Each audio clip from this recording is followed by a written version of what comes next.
이제 03 계약의 성립과 보죠.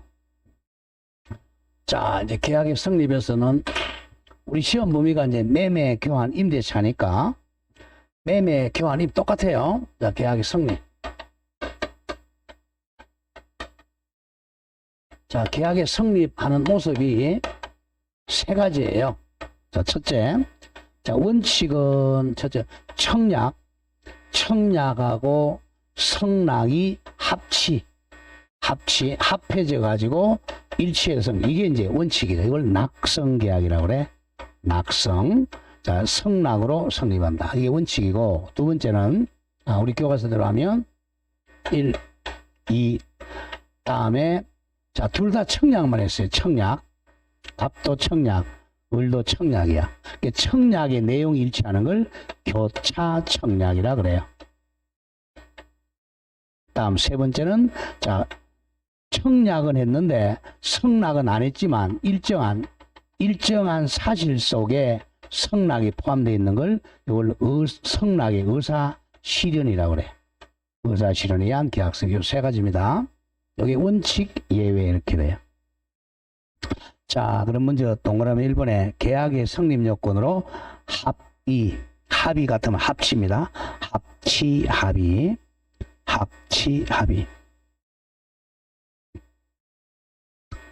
자, 1의 보죠. 자, 합의. 자, 갑이 똑같습니다. 자, 매매 계약이든 교환 계약이든 임대차 계약은 똑같아요. 이 중에 가장 많은 게 이제 매매니까 매매를 가지고 이제 설명합니다. 갑이 1월 1일 날 우리 집을 1억에 팔겠다. 파는 걸 매도라 그러죠. 매도하겠다고 청약을 했어요. 청약. 그럼 청약도 의사표시니까 을에게 딱 도달했어요. 도달하면 청약 효력이 발생합니다. 그럼 을이 이제 좋다. 내가 너네 집을 1억에 사겠다. 매수하겠다고 성락했죠. 이 합치하면 계약이 성립해요. 근데 우리 개론 시간에는 자, 수요와 수요를 공급의 합치 균형점에서 가격과 수량이 이렇게 성립하죠. 이게 계약법에서는 청약과 성락의 합치입니다. 합치, 이걸 균형이라고 그러죠. 합치되면 이 권리와 의무가 발생합니다. 청약과 성락의 합치죠. 이 원칙입니다. 청약과 성락의 합치, 합의. 자, 의 갑니다. 계약이 성립하기 위해서는 청약과 성락이라는 서로 반대, 대립되는 의사표시가 합치되어야 한다. 잘라놓고 이와 같은 합치가 성립하기 위해서는 두 가지, 객관적 합치와 주관적 합치가 있어야 돼요. 합치는 첫째, 객관적 합치. 자, 주관적 합치가 있어야 됩니다. 자, 객관적 합치라는 것은 자, 가격이 합치되는 이 가격, 내용의 합치죠. 자, 값이 1억에 팔겠다. 그러면 1억에 사겠다고 해야죠. 근데 이렇게 1억에 팔겠다 그런데 내가 9천만 원에 사겠다 그러면 불합치잖아. 계약 성립 안 해요. 주관적 합치는 요 사람의 합치, 인적 합치죠.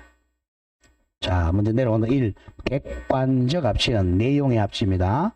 내용의 합치. 자, 동그라미 1번 보면 객관적 합치란 서로 대립하는 수개의 의사표시가, 즉 수개가 청약과 성락이죠. 청약과 성락의 의사표시가 내용적으로 일치하는 것을 말합니다. 자, 가격이 합치돼. 가격. 자, 2번 한번 읽어볼까? 얘가 나오지. 동그라미. 갑이 대금을 확정하지 않고 1억인지 2억인지 5천인데 확정하지 않고 그의 주택을 을에게 팔get이 아니죠. 팔겠다는 의사표시를 했어요. 갑은 지금 가격이 없잖아요. 가격이 없는데 반대로 을이 곧 갑에게 1억 원에 사겠다는 의사표시를 했다면 아직 갑은 가격이 없잖아. 그러면 가격이 합치가 안 됐죠. 아직 매매 대금에 관한 객관적 합치가 없으므로 계약 성립하지 않습니다. 가격이 합치되는 게 객관적 합치입니다. 자, 밑에 양가로 2번 주관적 합치는 사람의 합치입니다. 자, 주관적 합치란 상대방이 일치를 말합니다. 자, 이거죠. 갑이 을에게 우리 집을 팔겠다 그러면 을이 사겠다고 해야죠. 엉뚱하게 을이 아닌 병이 사겠다. 이거는 사람이 합치하지 않죠. 이는 불합치입니다. 불합치가 되니까 계약 불성립이에요. 성립하지 않아요. 자, 그럼 무조건 원칙적으로 이제 자, 계약 성립에서 합치라는 것은 객관적 합치와 주관적 합치가 있어야 돼요. 이게 합치가 안 되면 불합치라 그래. 합치 같은 불합의가 있으면 계약이 성립되지 않아요. 자, 거기 오른쪽 2번이야 이제 불합의입니다. 자, 불합의는 계약이 성립되지 않아요. 양가로 1번 쌍방의 의사표시가 그 내용에 있어서 전부 또는 부분적으로 일치하지 않는 것을 불합의라 그래요. 불합의는 계약이 성립되지 않습니다. 자, 불합의는 또 두 가지가 있어요. 자, 불합치된 걸, 자, 알고 있는 것을 알고 있는 불합의, 또 안불합의. 한자로 쓰면 알고 있으니까 의식적 불합의라 그래요. 의식적 불합의. 또 두 번째, 모르고 있는 무의식적 불합의. 자, 모르고 있는 숨은 불합의라 그러죠. 숨어 있는 불합의는 무의식적 불합의. 이거는 불합의니까 알았든 몰랐든 계약 불성립입니다. 계약이 성립되지 않아요. 그게 양가로 3번 얘기입니다. 안불합의 같은 말 의식적 불합의든 숨은 불합의 무의식적 불합의든 불합의니까 계약이 성립되지 않습니다. 무조건 의식적 불합의든 무의식적 불합의든 불합의란 말이 나오면 계약이 아예 성립되지 않아요. 자, 의식적 불합의는 이런 거죠. 자, 알고 있는 불합의. 자, 갑이 자, 을에게 우리 집을 자, 1억에 팔겠다 그랬어요. 나는 9천만 원에 사겠다 그러죠. 그러면 갑은 1억에 판다 그랬고 을은 9천에 산다 그러니까 불합의를 알고 있잖아. 이런 것을 안불합의, 의식적 불합의라 그래요. 거의 이제 의식적 불합의 많죠. 숨은 불합의, 무의식적 불합의의 대표적인 예는 이런 겁니다. 모르고 있는 불합의라는 거죠. 자, 보세요. 갑이 자, 우리 집을 1,000달러에 팔겠다. 1,000불에 1,000달러에 팔겠다 그랬어요. 을이 좋다. 나는 너네 집을 1,000달러에 사겠다 그랬어요. 자, 이거 계약 합치한 거야, 불합치한 거야? 예? 보세요. 갑은 1,000달러에 팔겠다 그랬고, 을은 1,000달러에 사겠다 그랬어요. 합치야, 불합치야? 네, 합치 같죠? 의식적으로는 합치 같아요. 알고 보니까 이렇게 돼요. 갑은 이 1,000달러를 미국 달러로 1,000달러라 그랬고, 을은 홍콩 달러로 1,000달러라 그랬어요. 합치야, 불합치야? 불합치죠. 이거로 무의식적 불합의, 숨은 불합의라 그래요. 자, 그런 점을 조심해야 돼. 하여간 뭐 의식적 안불합의든 무의식적 숨은 불합의든 간에 불합의가 되면 계약이 성립하지 않아요. 이것도 계약 불성립이고 이것도 계약이 성립되지 않아요. 자, 그럼 거기 자, 조심하고 이제 그러면 밑에 내려옵니다. 동그라미 2번 내려와서 청약과 성락에 의한 계약 성립 땡땡 저거 원칙이라고 저거 원칙 청약과 성락에 의한 계약 성립 거기다 원칙이라고 적고 자 396페이지 와보세요. 396 맨 밑에 3번에 기타 방법에 의한 계약 성립을 지우고 그 밑에 양가로 1번을 2번으로 바꿔 3번 의사실현에 의한 계약 성립. 오른쪽 양가로 2번 교차 청약에 의한 계약 성립을 3번으로 바꾸세요. 자, 그러면 이렇게 정리합니다. 자, 계약이 성립하는 방법 계약 성립의 모습 아까 잠깐 적었어요. 계약이 성립하는 모습 원칙은 자 1번 원칙이 청약과 성락의 합치라 그랬어요. 원칙. 두 번째는 자 교차 청약.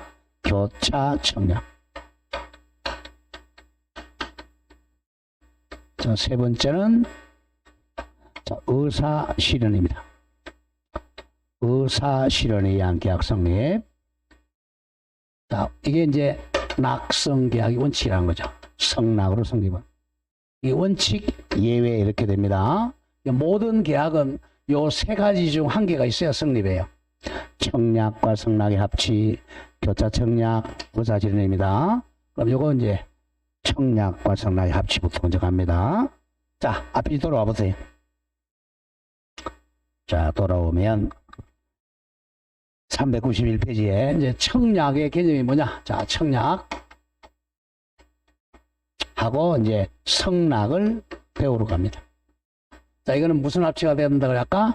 자, 청약과 성락의 자, 주관적 합치와 객관적 합치가 돼야 된다 그랬죠?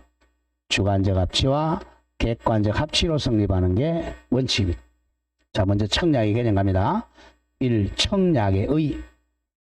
청약은 이제 갑이 자, 을에게 우리 집을 1억에 팔겠다라고 이제 말하는 거죠. 자, 청약도 의사표시입니다. 의사표시니까 상대방에게 도달해야 효력이 발생해. 도달한 때 효력이 발생해. 1. 청약의 의 갑니다. 청약은 이에 대응하는 상대방의 성락과 결합하여 일정한 내용의 계약을 성립시킬 목적으로 하는 자 줄거세요. 확정적 의사표시다. 청약은 확정적 의사표시다. 이게 포인트입니다. 확정적 의사표시. 청약에는 이 가격이 정해져 있어야 됩니다. 청약이. 내가 우리 집을 1억에 이게 확정된 의사표시입니다. 만약에 이걸 1억에 팔지 또는 뭐 9천만 원에 팔지 확정이 안 되면 청약이 아니에요. 청약은 딱 확정된 의사표시야. 그럼 조금 이따 나오겠지만 청약은 확정된 의사표시니까 도달되고 나면 갑이 철회를 못해요. 청약은 도달되면 철회할 수가 없어요. 자, 그리고 동그라미 2번이 워낙 많이 나오고 2번 청약은 특정인에 의해 이루어지지만 자, 줄거세요. 청약자는 명시할 필요가 없다. 쉽게 해서 익명의 청약도 유효합니다. 이름을 밝히지 않는 청약도 유효해요. 익명의 청약도 유효하다. 또 청약의 상대방은 불특정 다수라도 무방하다. 이걸 가장 많이 냅니다. 불특정일지라도 무방하다. 상대방은 자동 판매기 설치입니다. 이걸 기억해야 돼. 청약의 대표적인 애가 자판기 설치입니다. 자판기 설치. 그러니까 불특정 다수인에게 청약도 가능합니다. 자, 그 밑에 판례 한번 보세요. 판례 자주 나오는 거. 청약은 그에 응하는 성락만 있으면 곧 계약이 성립하는 구체적이고 확정적 의사표시여야 한다. 이건 기억해야 됩니다. 청약은 구체적이고 확정적 의사표시가 돼야 돼요. 자, 그러면 바로 옆에 기출문제 한번 보죠. 4개 나오죠, 밑에. 자, 기출 첫 번째부터 청약은 그에 대한 성락만 있으면 계약이 성립하는 바로 나왔죠. 구체적이고 확정적 의사표시해야 한다. 정확해요. 구체적, 확정적 의사표시. 두 번째 기출, 불특정 다수인을 상대로 한 청약 의사표시도 효력이 없다가 아니라 있다죠. 그죠? 대표적인 애 뭐죠? 자동 판매기 설치잖아. 자동 판매기 설치하면 자, 갑이 자판기 설치했어요. 자판기 설치가 대표적인 청약입니다. 그러면 청약의 상대방이 이제 다수인이잖아. 자, 여기 길거리 가다가 A, B, C, D 이 불특정인들이 이 자판기에다가 코인 동전 넣고 성락하는 거죠. 성락. 그럼 딱 동전 넣고 이제 성락하면 계약이 성립합니다.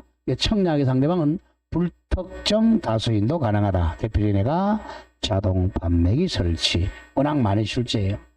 그다음 세 번째, 청약은 상대방 있는 의사표시이므로 여기까지는 맞아요. 청약도 상대방이 있는 의사표시지만 청약할 때 상대방이 특정되어야 한다. X죠. 특정될 필요는 없다. 자판기 설치입니다. 그래서 맨 밑에 기출 불특정 다수인에 대해서도 청약이 가능하다. 자동 판매기 설치.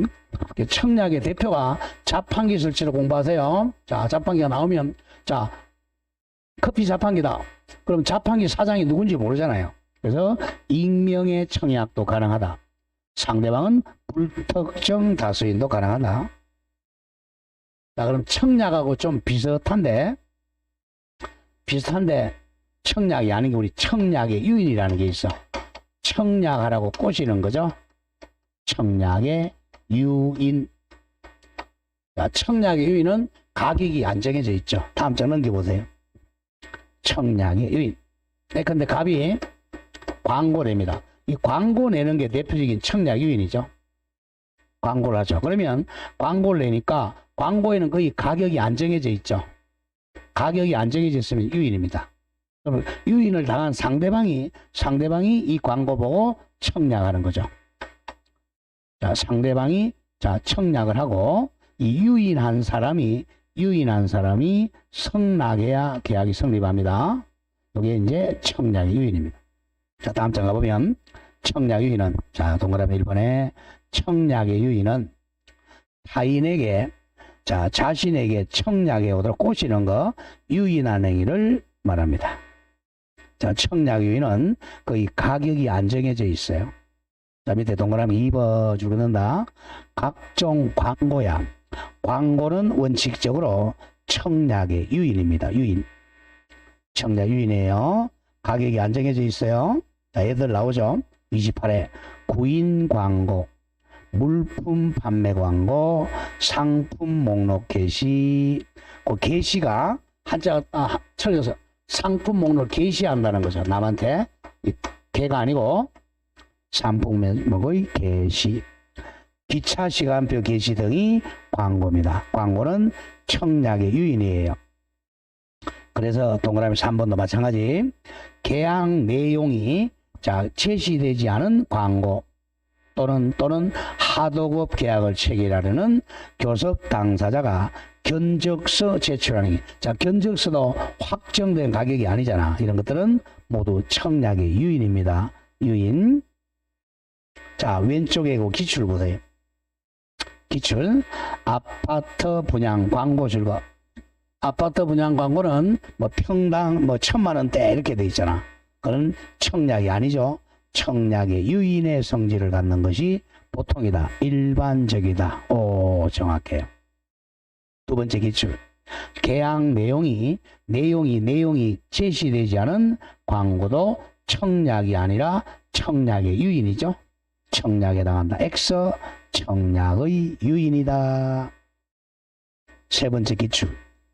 하도급 계약을 체결하려는 교섭 당사자가 견적서 제출한 행위도, 견적서도 가격이 딱 확정된 게 아니죠. 청약의 유인에 해당합니다. 오, 떨이 이게 청약 유인이잖아. 구별 잘해야 돼요. 청약의 유인은 가격이 안 정해져 있고, 청약은 구체적으로 가격이 딱 확정된 게 청약입니다. 자, 우측으로 옵니다. 내내 양가로 3번 청약의 효력 발생 시기도 땡땡 도달주의라고 되어 있죠. 도달주의. 자, 거기다가 이렇게 좀 적으세요. 도달주의에다가. 자, 뭐라고 정리하면 거기 107페이지 참조라고 적어. 107쪽 참조. 107쪽 참조. 몇 페이지요? 107쪽 참조라고 적고 107쪽으로 와보세요. 107쪽. 107쪽. 찾았어요? 자, 107조고 맨 위에 03에 의사표시의 효력 발생 밑에 파란 색깔 1번 의사표시의 효력 발생 시기에 대한 입법 주의에 그 구분에 자 표백에다 1번째 1 표백 주의는 지워버리고 2 발신 3 도달 4 요지라고 되어 있죠. 자 이겁니다. 자 의사표시는 갑이 을에게 자 청약도 의사표시입니다. 청약의 의사표시를 합니다. 뭐 성낙도 의사표시고 자 의사표시 할 때는 자 갑이 자 우리 청약 한번 해보죠. 우리 집을 1월 1일 날 1억에 팔겠다고 먼저 편지로 의사표시 한다고 생각하죠. 편지에다 적습니다. 우리 집 1억에 팔게 이걸 표백이라 그래요. 표백.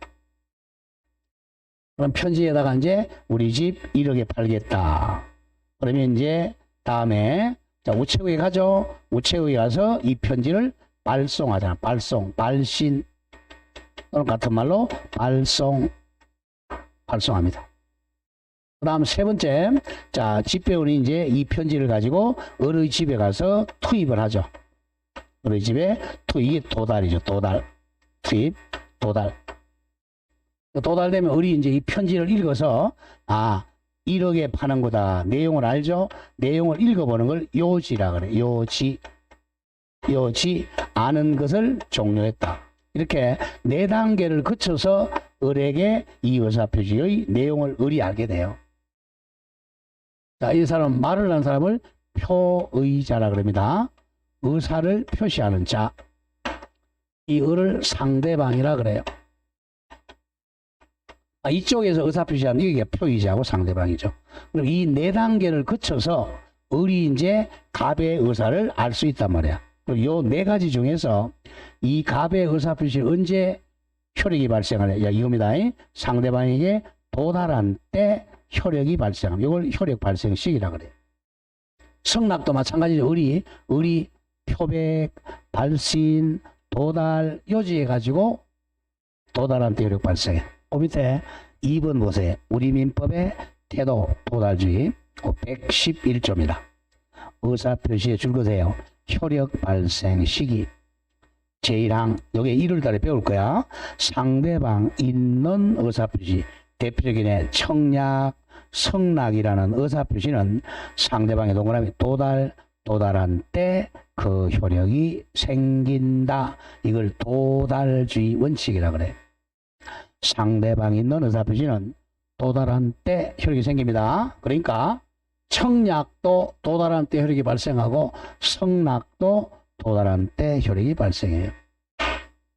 자, 그러면 도달주의 원칙 봤죠? 자, 그럼 다음 페이지 갑니다. 그럼 393 원위치로 돌아오세요. 원위치 돌아옵니다. 상대방이 있는 의사표시는 도달한 때입니다. 도달. 자, 표백한 때, 발송한 때, 요지된 때가 아니고 도달한 때 효력이 발생해요. 그럼 효력이 발생하면 이제 청약은 철회 못합니다. 자, 갑니다. 이 한 그릇 한번. 청약도 원칙적으로 도달에 의하여 효력이 발생한다. 111조에서 조금 전에 봤죠. 오른쪽 메뉴의 기출을 보세요. 바로 옆에 기출. 청약과 성낙은 각각 발송 시에 효력이 생긴다. 틀렸죠? 이거죠? 발송 시에 효력이 발생하는 게 아니라 뭔데? 도달한 때 효력이 발생한다죠. 발송을 뭘로 바꿔야 돼? 도달한 때 효력이 생긴다. 111조입니다. 자, 그러면 왼쪽 양가로사 청약의 구속력. 자, 527조 제목에 줄거세요. 청약의 구속력. 자, 계약의 청약은 이를 뭐하지 못한다? 철회하지 못합니다. 이겁니다. 자, 청약이 효력이 발생해서 즉 도달 후입니다. 도달 후에는 철회하지를 못해요. 우리 계약법 첫 번째 조문이야. 청약은 도달 후에는 철회 못합니다. 이걸 마음대로 철회하면요, 을이 갑의 말을 안 믿어요. 우리 집 1억에 팔겠다라고 딱 을에게 도달했어요. 그러면 이제 내가 이걸 살 거냐 안 살 거냐 고민하고 있단 말이야. 근데 갑자기 철회해버리면 이 사람은 갑을 믿지를 않죠. 그래서 청약이 도달되고 나면 갑은 철회를 못해요. 그러면 늙어 죽을 때까지 철회 못하느냐? 그게 아니라는 거죠. 자, 그럼 조심할게. 자, 갑은 청약이 도달되면 철회, 이걸 청약의 구속력이라고 그래. 청약의 구속력, 즉 철회가 금지됩니다. 그럼 늙어 죽을 때까지 금지되냐? 그렇지 않다는 거죠. 언제까지 금지되냐 하면 갑이 이제 청약을 할 때는 두 가지 방법이 있어요. 자, 언제까지 성락해달라고 성락기간을 정하는 경우가 있고, 성락기간을 정한 경우. 예컨대 갑이 을보고 자 2월 1일까지 성락 여부를 알려달라고 정했어요. 그러면 요 2월 1일까지는 철회를 못합니다. 두 번째, 성락기간 안 정했어요. 안 정한 경우는 상당한 기간이야. 상당한 기간 동안 철회를 못합니다. 이걸 이제 애우로 간다. 자, 갑니다. 그 밑에 동그라미 1번. 청약이 효력을 발생한 후, 효력을 발생한 후 같은 말 적어 도달한 후에는 청약자가 이를 임의로 철회하지 못합니다. 마찬가지 격지자 간의 청약도 철회하지를 못해요. 거기 격지자라는 말이 나오는데, 자 보죠. 갑과 을이 청약을 하고 성락을 해요. 할 때, 자 개념이 대화자라는 개념과 격지자라는 개념이 있어요. 자, 대화자는 이 의사표시가 도달하는데 시간이 얼마 안 걸린 사람이야. 대표적인 예로서 우리가 전화로 계약하면 뭐 한 1-2초만 도달하죠. 대화자입니다. 자, 격지자는 시간이 많이 걸려요. 예컨대 편지로 계약한다는 거죠. 편지로 계약. 갑은 안동에 삽니다. 을은 미국에 살아요. 그러면 전화로 하면 몇 초 안 걸리니까 대화자죠. 근데 편지로 하면 한 달 만에 걸릴 수도 있죠. 일주일 걸릴 수도 있고 격지자가 됩니다. 하여간 대화자든 격지자든 원칙적으로 도달되면 철회가 금지됩니다. 대화자든 격지자든 청약은 철회하지를 못합니다. 그럼 바로 옆에 기출 보세요. 청약은 특별한 사정이 없는 한 철회하지 못한다. 527조 정확하죠. 철회를 못합니다.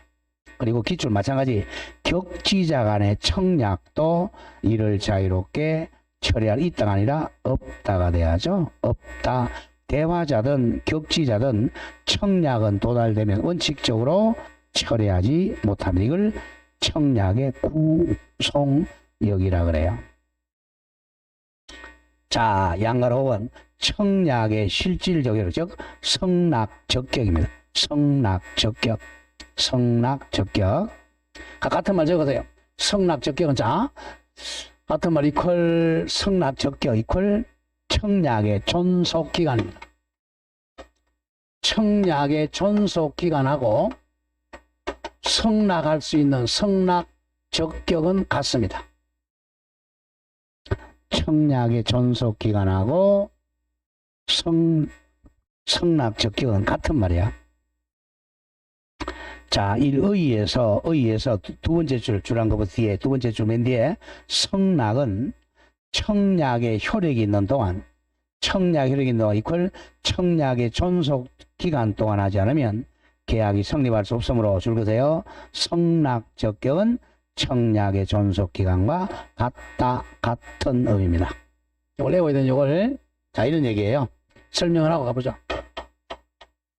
갑이 을에게 1월 1일 날 우리 집을 1억에 팔겠다고 청약을 했어요. 청약하면서 갑이 성락 기간을 2월 1일까지 정했어요. 2월 1일까지 성락해달라 해서 그러면 을이 2월 1일까지 성락을 도달시켜야 계약이 성립합니다. 만약에 2월 1일 지나가지고 이걸 연착이래. 2월 2일 날 도달해버리면요. 이 청약의 존속기간이 소멸했잖아. 그럼 계약이 성립하지 않는다는 거죠. 결국은 이 성락기간하고 청약의 존속기간은 같아요. 자, 밑에 A로 간다. 2번. 성납기간을 정한 경우, 우리 성납기간은 2월 1일로 합니다. 528조. 제1항. 성납의 기간을 정한 계약의 청약은 2월 1일로 정했어요. 청약자 갑이 그 기간 2월 1일 내에 성납 통지 받지 못하면 그가 청약이야. 청약은 효력을 잃는다. 이꼴 저거 계약 불성립이 됩니다. 그러니까 2월 1일까지 딱 정했어요. 근데 2월 1일이 지나가지고 2월 2일 날 도달되면 청약의 효력이 상실해요. 청약의 효력이 상실하니까 요게 연착된 성납, 요것만 가지고는 계약이 성립할 수 없죠. 계약 불성립이 됩니다. 자, 잘 기억한다. 다음 밑에 3번. 성납 기간을 정하지 않은 경우 529조입니다. 성납 기간을 정하지 아니한 계약의 청약은 청약자가 줄거세요. 상당한 기간입니다. 상당한 기간은 한 일주일 정도 생각하면 돼요. 상당한 기간 내에 성납 통지를 받지 못한 때는 그 효력을 잃습니다. 청약 효력을 잃는다. 계약 불성립이 돼요. 이건 잘 기억해야 돼. 자, 청약을 할 때 성납 기간을 정했다면 이 성납 기간 내에 성납이 도달이 돼야 돼요. 이때까지 도달 안 되면 청약의 효력이 상실하니까 계약 불성립이야. 성납 기간을 정하지 않았을 때는 상당한 기간 내에 성납이 도달 안 되면 청약의 효력을 잃는다. 계약 불성립이 됩니다. 자, 그러면 결국은 자 보세요. 우리가 이제 합치는 세 가지 합치야. 자, 갑이 잘 기억해야 돼. 을과 이제 청약과 성납의 합치로 이제 계약이 성립하려면 첫째, 자, 청약과 성납이 객관적 합치, 그죠? 내용, 가격이 합쳐야죠. 두 번째, 사람의 합치, 사람 주관적 합치죠.